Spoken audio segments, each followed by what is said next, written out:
জয়গুরু, সবাইকে জয়গুরু, বন্দে পুরুষোত্তমম। তো এক বিদেশি ভক্ত শ্রী শ্রী ঠাকুরকে প্রশ্ন করছেন। ওই বিদেশি ভক্ত দাদার নাম মাইকেল। তো উনি মাইকেল বলেই, মিস্টার মাইকেল বলেই ওনাকে সম্বোধন করা হয়েছে। আমি এটা একটি আলোচনা প্রসঙ্গ থেকে পেয়েছি। তো সেখানে উনি প্রশ্ন করছেন যে ঠাকুর, অনেকের মানে সাইকোলজিস্টরা অনেক রোগীর রোগ ধরতে পারে, কিন্তু তবুও কেন তাকে সারিয়ে তুলতে পারে না? এর কারণটা কি? তখন শ্রী শ্রী ঠাকুর উত্তর দিচ্ছেন যে ঈশ্বর আমাদিগতে থাকেন, কিন্তু আমরা সব সময় তাঁতে থাকি না। অর্থাৎ বলেই তিনি বলছেন যে তাই গোল বাঁধে, তাঁকে ভালোবাসাই ভালো হওয়ার পথ। আসলে আকুতি থাকা চাই। ভালো হওয়ার আকুতি না থাকলে, আমরা যদি অ্যাডজাস্ট না থাকি, সুকেন্দ্রিক না থাকি, বিচ্ছিন্ন না থাকি, তাহলে কিন্তু কখনোই আমাদের মধ্যে সেই জীবন সম্বেগ ফিরে আসতে পারে না। আর আমাদেরকে সেটা কিন্তু সেই ভালো হওয়ার পথ তৈরি করে না। তারপরে জনার্দন দা বলছেন যে মেরি ম্যাগডেলিনি কত পাপ করেছিলেন, কিন্তু যিশু ক্রাইস্টকে ভালোবেসে তিনি কি হয়ে গেলেন? শ্রী শ্রী ঠাকুর বললেন, বুদ্ধদেবকে ভালোবেসে আম্রপালির কি পরিবর্তন হয়ে গেল দেখো। ভয়ের কিছু নেই, করার কিছু আছে। তাঁকে ভালোবাসো, তাঁকে বোঝো, নিজেকে নিয়ন্ত্রণ করো, এক কথায় তাকে সেবা করো, এর ভিতর দিয়েই সব পাবে।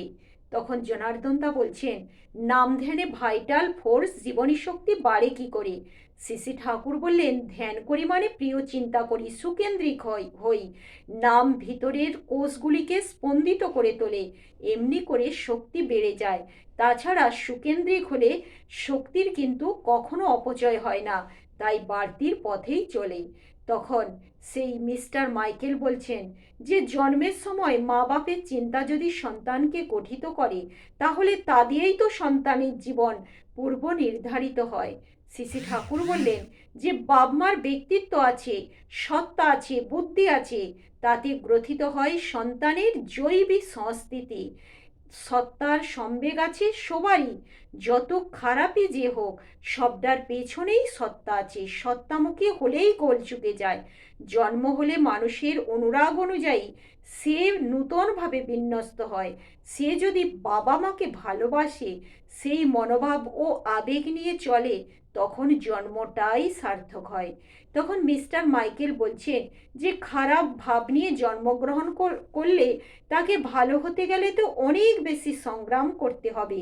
শ্রী শ্রী ঠাকুর বললেন, তাতে কি হয়েছে? যেমন চেষ্টা করবে তার ফলও তেমন পাবে। তখন মিস্টার মাইকেল বলছেন, যে ভালো ভাব নিয়ে জন্মেছে তার কষ্ট অনেক কম, কিন্তু খারাপ ভাব নিয়ে জন্মালে তার তো কষ্টের অন্ত নেই। শ্রী শ্রী ঠাকুর বললেন, সেই জন্য জোশ করে সুকেন্দ্রিক হতে হয়। ভালোবাসার মত্ততা নিয়ে যদি চলে এবং ইষ্টার্থে ক্লেশ ও সুখপ্রিয়তা যদি থাকে, তবে তার ভাবনা নেই। শুনেছি বাইবেলের মধ্যে আছে আশা, বিশ্বাস ও ভালোবাসার কথা। তখন মিস্টার মাইকেল বলছেন, অনেকের মধ্যে ভালোবাসাই থাকে না, তার কত কষ্ট। তখন শ্রী শ্রী ঠাকুর বললেন, ভালোবাসা দেয়া আছে। যে টান নিয়ে শুক্র এবং রজ মিলিত হলো, যা দিয়ে সেল ডিভিশন, কোষ বিভাজন হয়ে বডি ফরমেশন, দেহ গঠন হলো, সেই টানই ভালোবাসা। তাছাড়া মানুষ জন্মাতে বা বাঁচতে পারে না। ভালোবাসা যখন থাকে না, তখন মানুষ মরে যায়। আর ভালোবাসা যখন থাকে, তখন আমরা বেঁচে থাকি। আর এই কথাটাই কিন্তু সত্য।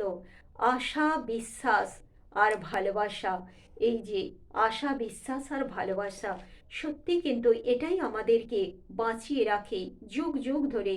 যখন আশা মরে যায়, বিশ্বাস টলে যায়, বিশ্বাস থাকে না, ভালোবাসা থাকে না, হারিয়ে যায়, শেষ হয়ে যায়, তখন কিন্তু মানুষের অস্তিত্ব থাকে না। সেই আশা ভরসা কোথায় পাবো যদি জীবনে না একজন সেই আশা ভরসা স্থল থাকে, বিশ্বাসের আশ্রয়স্থল থাকে? ভালোবাসতে হয় তো তাকেই ভালোবাসতে হয়। ভাবের সাথে ভাব করলে, শ্রী শ্রী ঠাকুর বললেন, তোর অভাব কি করে থাকবে? সকল অভাব দূরে যাবে। তাই ভাবের সাথে ভাব কর যত পারিস, কারণ ভাবের সাথে ভাব করলেই কিন্তু অভাব যায়। তখন আর কোনো অভাব বোধ তাকে কিছুই কাবু করতে পারে না। আর যতক্ষণ না আমাদের ভাবের সাথে ভাব হয়, ততক্ষণ কিন্তু আমরা কত পাকেই না ঘুরে। আমরা তো, আমি এটা বারবার বলি বিবেকানন্দের কথা, কত অভাব তার সংসারে, কিন্তু তার বুক ভরা ছিল গুরুকে নিয়ে। তাই অভাবের কথা সে মা কালীর কাছে গিয়ে বলতে পারল না, বলে ফেলল বিবেক দাও, জ্ঞান দাও, বৈরাগ্য দাও। এই কামনাই তার অন্তরে, আসলে ভিতরে ছিল, সত্তাই ছিল, সেটাই সে বাইরে প্রকাশ করেছে। সাধারণ অভাব অভিযোগ তার কিন্তু তাকে বিঁধতে পারেনি, তাকে টোলাতে পারেনি। যা পেয়েছি, কত দিন শ্রীরামকৃষ্ণ চলে যাওয়ার পরেও অর্ধাহারে অনাহারে কত কষ্টে দিন কেটেছে বিবেকানন্দে।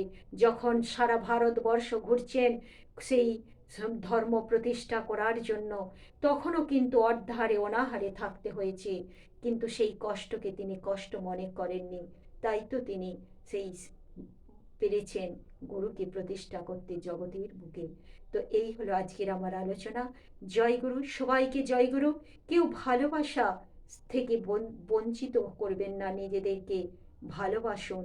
কোনো আদর্শকে, উচ্চ আদর্শকে জীবনে গ্রহণ করে, উচ্চ আদর্শ না থাকলে মানুষ কখনো বড় হতে পারে না। জয়গুরু, সবাইকে জয়গুরু।